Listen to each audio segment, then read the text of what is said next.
మనందరికీ తెలుసు, విద్య అనేది వ్యక్తి జీవితాన్ని మార్చే శక్తిగా పనిచేస్తుంది. కానీ మన భారతదేశంలో విద్య అనేది కొంతమంది విద్యార్థుల కోసం వెలుగు కంటే ఎక్కువగా ఒత్తిడిని, భయాన్ని మరియు నిరాశని తెస్తుంది. ఈ వీడియోలో మనం భారత విద్యా వ్యవస్థలోని కొన్ని ముఖ్యమైన సమస్యలను, వాటి పట్ల మనం ఎలాంటి మార్పులను తీసుకురావాలనే అంశాలను మాట్లాడుకుందాం. Just memorizing and not fully understanding.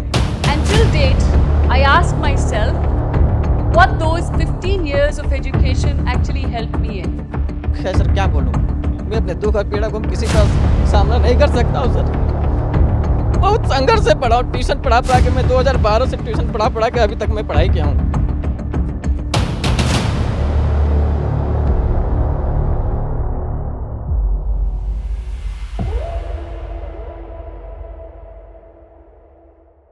మన విద్యా వ్యవస్థలో మొదటిగా కనిపించే సమస్య రోట్ లెర్నింగ్.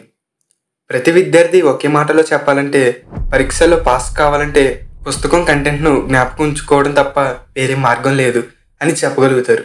ఇది ఎంత బాధాకరమో అర్థం చేసుకోవడం అవసరం. విద్య అంటే విషయాన్ని అర్థం చేసుకోవడం కావాలి. కానీ ఇక్కడ పరిస్థితులు ఎలాంటి పరిశోధన లేకుండా పుస్తకాలను కంఠస్థం చేయడం, ఇది విద్యార్థుల సృజనాత్మకతను నాశనం చేస్తుంది. ఎక్కడో ప్రగతికి దారితీస్తే మన విద్యార్థుల జీవితాలను కేవలం మార్కుల రేస్గా మారుస్తుంది.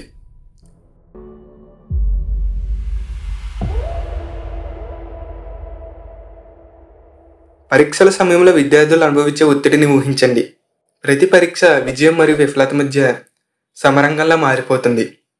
వాళ్ళ భవిష్యత్తు కేవలం ఒక పరీక్షలో పొందిన మార్కులపై ఆధారపడి ఉంటుంది. ఈ పద్ధతి ఎంత అసహనం, నిరాశ మరియు తనతోనే పోరాటం చేస్తున్నట్టు అనిపిస్తుంది. తరగతులలో టాప్ మార్కులు రాకపోతే ఆ విద్యార్థి విజేత కాదన్న భావన వారి మనసులో నాటుకుంటుంది. ఇది ఎంత అజ్ఞానం, ఎంత నష్టం.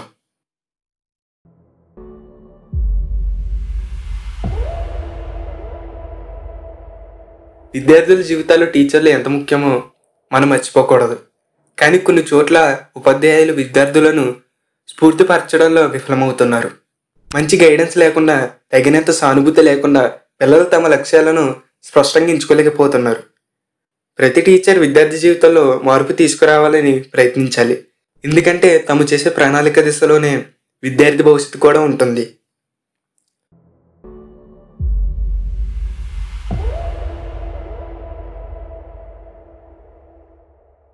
భారత విద్యా వ్యవస్థలో మిగతా ప్రధాన సమస్య ఆచరణాత్మక నైపుణ్యాల లోపం.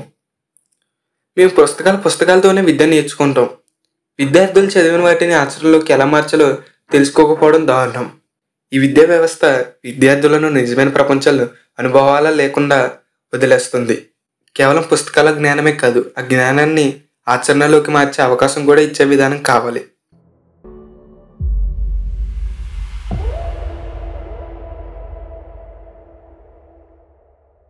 మన విద్యా వ్యవస్థలోని మరొక ఆందోళనకర విషయం విద్యా సమానత లేకపోవడం.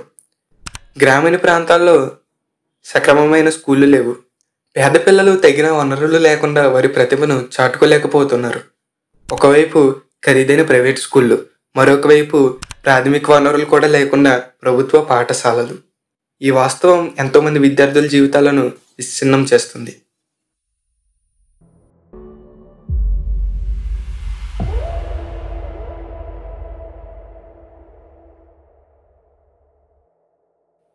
విద్యార్థుల భయంతో స్కూల్కి వెళ్ళే స్థితిలో ఉండకూడదు.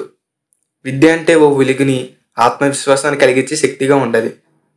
వారి ప్రతిభకు పెంపకాన్ని అందించి ప్రతి ఒక్క విద్యార్థి జీవితాన్ని పూర్తి వ్యక్తిత్వంతో తీర్చిదిద్దే విధానం అవ్వాలి. ఇప్పటి పరిస్థితులు మారాల్సిన అవసరం ఉంది. ఎందుకంటే విద్యార్థుల భవిష్యత్తు, వారి ఆశలు, వారి విజయాలు ఈ మార్పులపై ఆధారపడి ఉంటాయి. మన విద్యా వ్యవస్థలో మార్పులు రావాలంటే ప్రతి ఒక్కరికి తమ బాధ్యత గుర్తించాలి. ప్రభుత్వాలు, పాఠశాలలు, ఉపాధ్యాయులు, తల్లిదండ్రులు, విద్యార్థులు అందరూ కలిసి పనిచేయాలి. విద్యార్థులపై ఒత్తిడిని తగ్గించి తమ ప్రతిభను నిజంగా అర్థం చేసుకునే విధానాన్ని తీసుకురావడం మన లక్ష్యంగా ఉండాలి. విద్య అంటే భవిష్యత్ ఆవిష్కరణకు దారితీసే మార్గం కావాలి, భయానికి కాదు. ఈ వీడియో మీకు నచ్చినట్టయితే లైక్ చేయండి, షేర్ చేయండి. అలాగే మన ఛానల్కి సబ్స్క్రైబ్ చేసుకోవడం మాత్రం మర్చిపోకండి. మరొక వీడియోతో మళ్ళీ కలుద్దాం. Thanks for watching.